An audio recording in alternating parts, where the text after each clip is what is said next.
I'm very excited to review their two newest releases, the Illusion Luminous Glow Foundation, SPF 30, and 3 of their 4 new shades of their Phantom Lip Balms, lip glosses that are supposedly incredible, and I've never tried them, so I'm super excited. When I first heard about their foundation, I was like, yes, I gotta have it. Radiant finish, medium coverage. With my skin leaning more on the normal to dry side, foundations that promise a radiant coverage without clinging to dry patches, which you're gonna see one that I have right here, I'll do a close-up in a bit. Hourglass normally nails that kind of soft skin-like glow without looking unnatural or like a mask.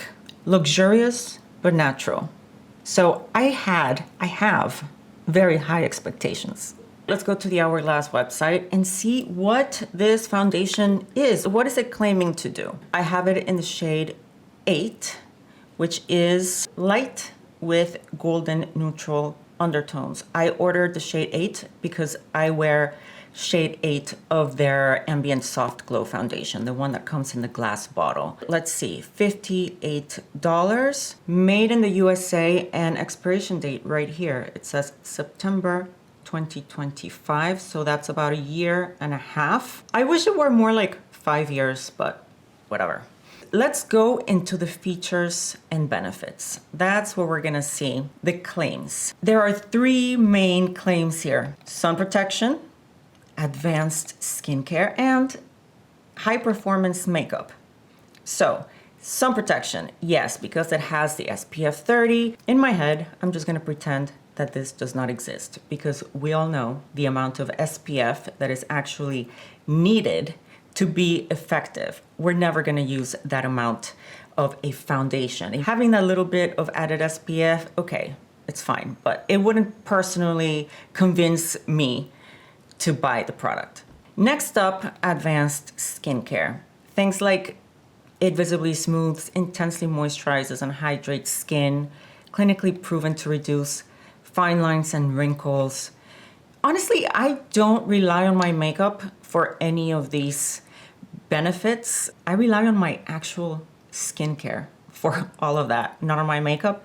Again, it's not something that would convince me to buy this product. So that's 2 of the 3 categories that, to me, I'm like, high performance makeup. All right, now we're talking. I want my makeup to be high performance, even though I don't quite need a 12-hour wear, but I certainly want it to be transfer and crease resistant. Yes, I don't want to have to be checking my makeup in the mirror throughout the day to see how it's fading, whether it's settling into lines or whatever.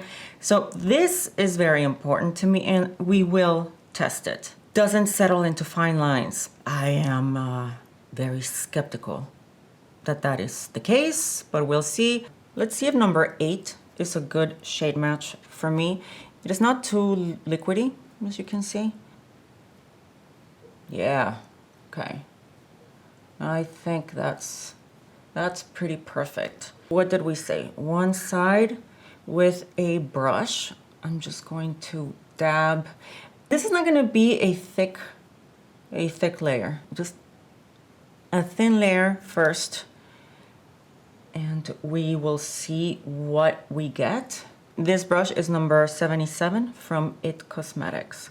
So we're doing 1 layer. Let's see where that takes us. That is not a lot of coverage. I'm still seeing that spot right there. My cheek is should be more even. This spot should be covered. Let's try to build it up in those areas. So all of my cheek, right there.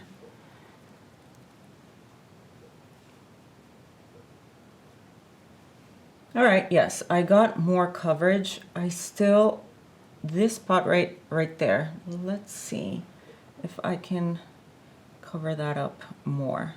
So far, it seems to be buildable. It's so creamy and hydrating. It feels like a luxurious moisturizer. It's spreading around easily. There's no tugging, there's no dragging. It seems like it's sinking into the skin, not that it's just laying on top of it. It is very luminous. Oh yeah, just glides so smoothly. So that's what it's reminding me of right now, of a luxurious, rich moisturizer. It seems to be blending out seamlessly without streaking. The dry patch that I was telling you about, let's go to the other camera. There. Okay, so the dry patch that I was talking about, you can see skin here that's peeling. And it's not clinging to those flaky bits of skin. So that's very nice. Honestly, actually, so far, I don't think I agree that it's medium coverage, or is it? I keep trying to build it up here on my cheeks.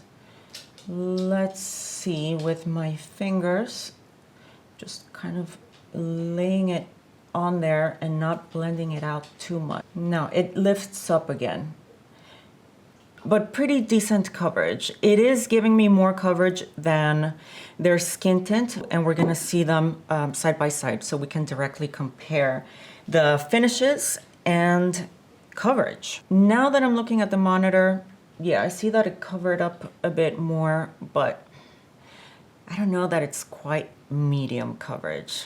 I'm thinking more like light medium. But let's continue to the other side. And this time I'm gonna go with fingers because I don't know, the packaging and the feel, since it feels more like a moisturizer, I don't know, it feels casual. So I wanna see how it goes on with fingers.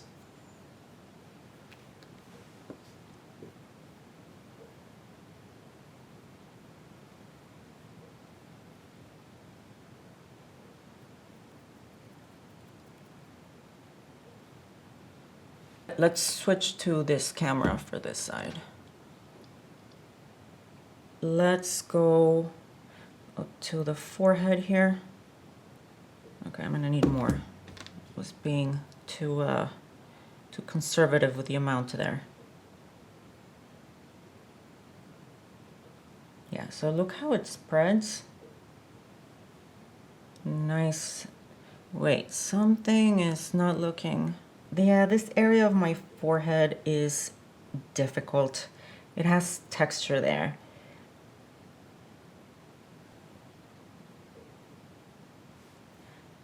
Nose.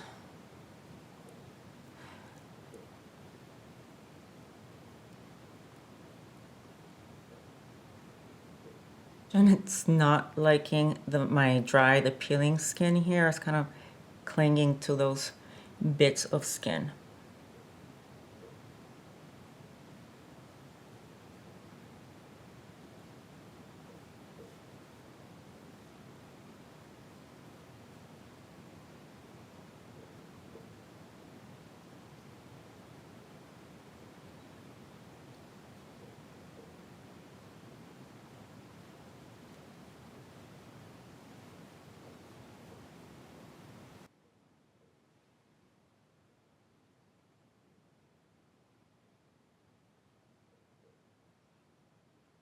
I'm not liking how it's sitting on my pores, on my nose. It seems to be emphasizing them.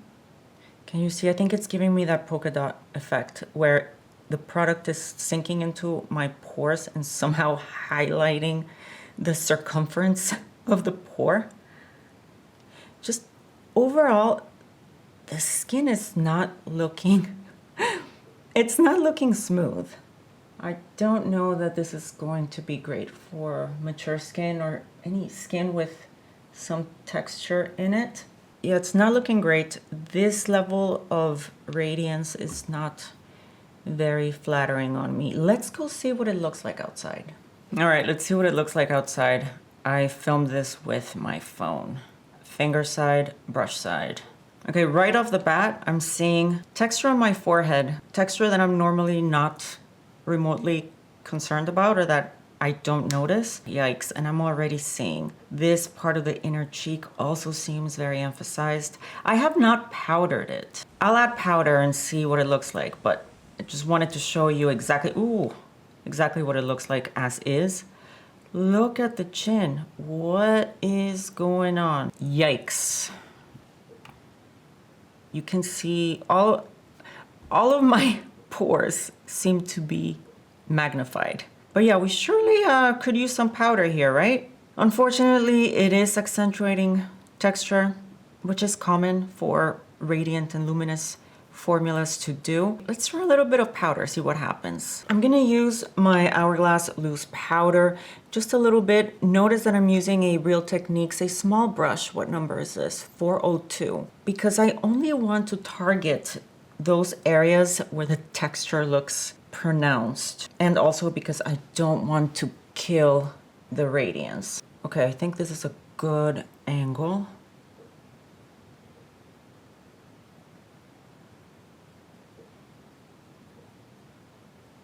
Okay, that's helping. More powder. Okay, let's hit chin.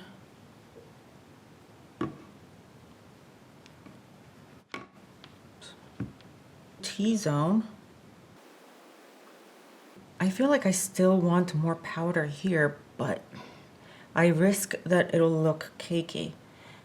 I am going to add it still. Okay, powdered, not powdered.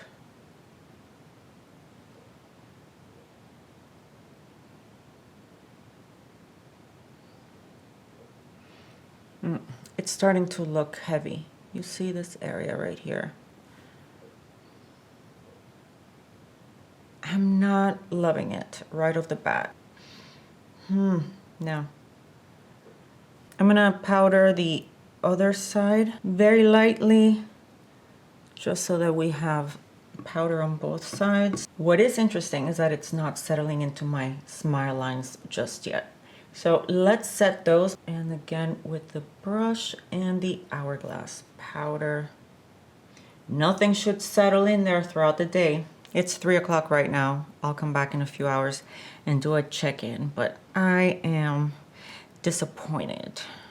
I'm gonna do my eyes and I'll be right back. I am back with my eyes done. I used the Lisa Eldridge Fawn palette, also the Lisa Eldridge mascara, and now for bronzer, I'm going into the Hourglass Dragon palette and adding a little bit on the forehead. I have not set this area and the powder seems to be going on just fine. This is a Charlotte Tilbury powder and sculpt brush. Now I'm going to use a BK112 for the blush. I'm going to do just very light. This is a mauve blush. I'm going to apply it very lightly because I don't want it to clash with any of the lip balms, the Phantom Lip Balms that I'm going to try on. This is going to help to further set the foundation. Before we move to the lip balms, I'm looking at my face and I'm no longer wildly offended. It's actually looking a lot nicer. Not as flawless and smooth as I would like it to look, but now that all the powders are on, I think it's looking a lot better. Let's check the other camera. Let's see, it's still luminous. Let's look at this side. Yeah, it's not looking its best, but see the other side.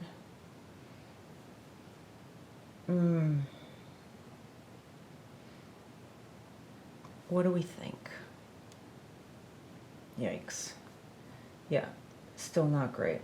Okay, so let's move on to the lip products. These are 3 of the 4 shades that Hourglass released for the Phantom Volumizing Glossy Balms.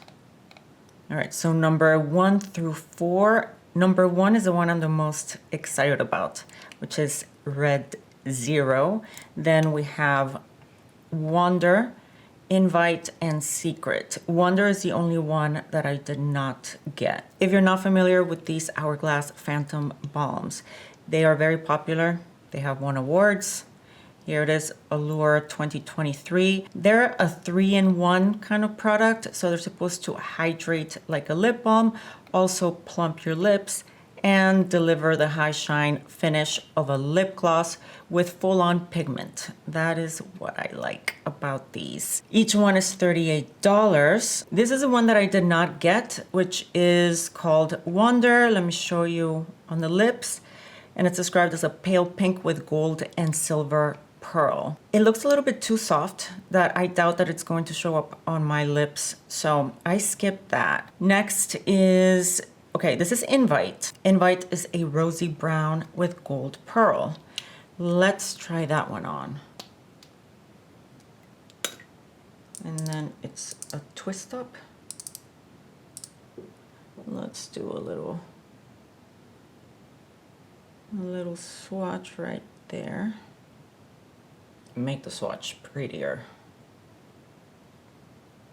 There we go. If these are no good, Hourglass is dead to me. Just kidding.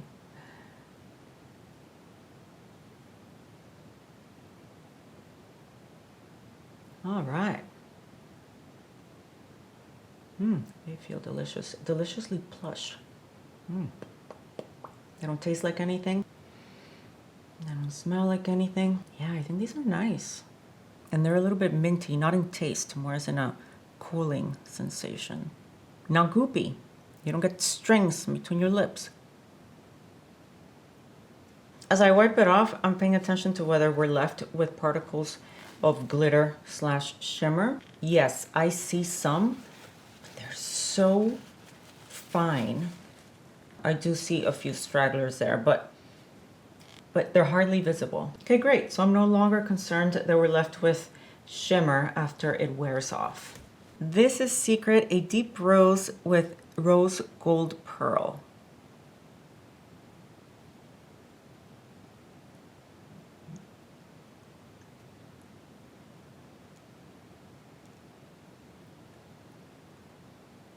I think this is my favorite so far. And here's the swatch of Secret.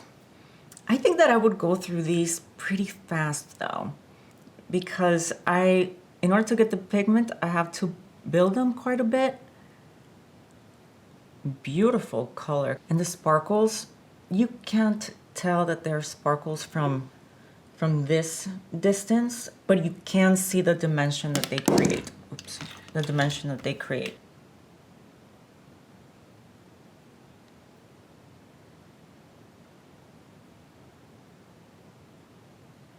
I'm wiping off Secret and it's leaving behind a bit more sparkle than the first one did. But you know what? It is so fine that it's not bothering me. So, and now we have Red Zero. This one doesn't have any sparkle. This is it right here.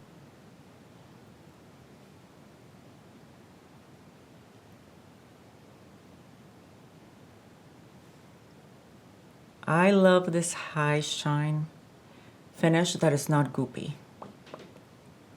It really does feel like a rich lip balm. It does feel thick, but not goopy and sticky. And this is Red Zero. I love it. Not disappointed in the least bit. And about this formula, it is vegan, meaning that it does not use carmine. Carmine is a red pigment produced from crushed female insects. Okay, that's cool. Well, I do love this red. Look at that shine. Wow. Now we're going to test the transfer and crease resistance. I couldn't find a tissue, so we're gonna use toilet paper. Oops, I guess one square will be enough. Transfer test first. It does stick to your face. And that's after using powder bronzer, using powder blush, and some loose powder on my T-zone. It's hard to see, but it does transfer. It's over here. Let's do the other cheek, just because. Since I already have the toilet paper here.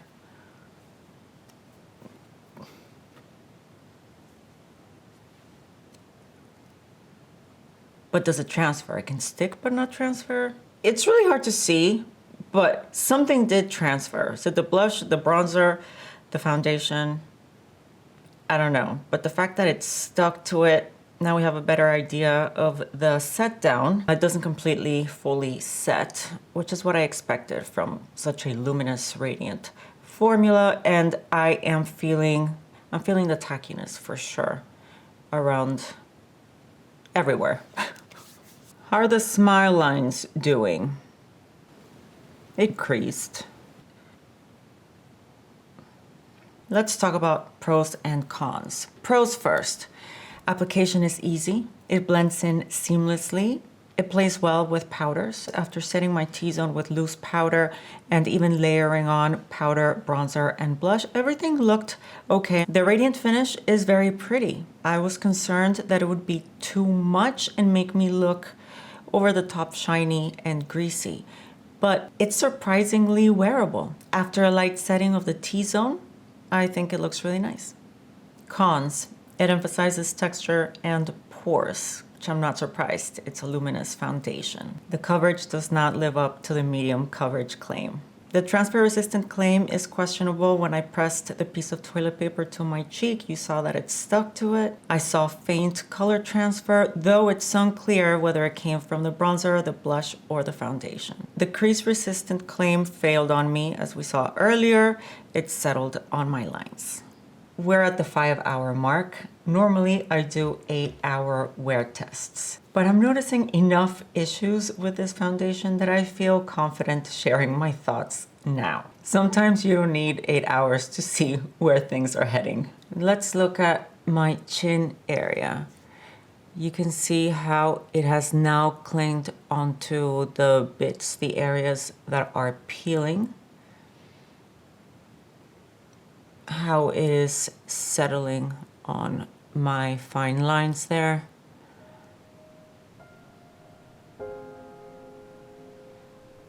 Right here on the inner cheeks, it continues to get shiny and therefore more textury. There's always a possibility that it could stabilize, but based on its performance so far, I don't see it improving enough to change my overall opinion. So I am pulling the ripcord and ending this wear test here. Time for my final thoughts. After trying out the Hourglass Illusion Luminous Foundation, I am disappointed.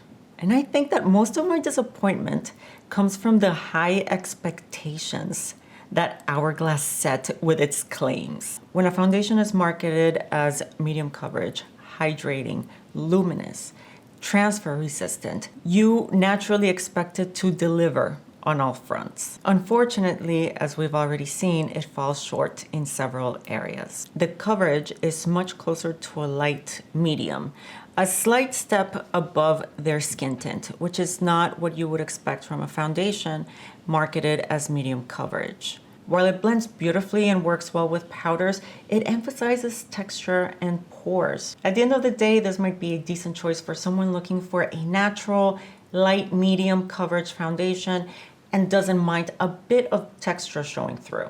For me though, it just doesn't justify the price.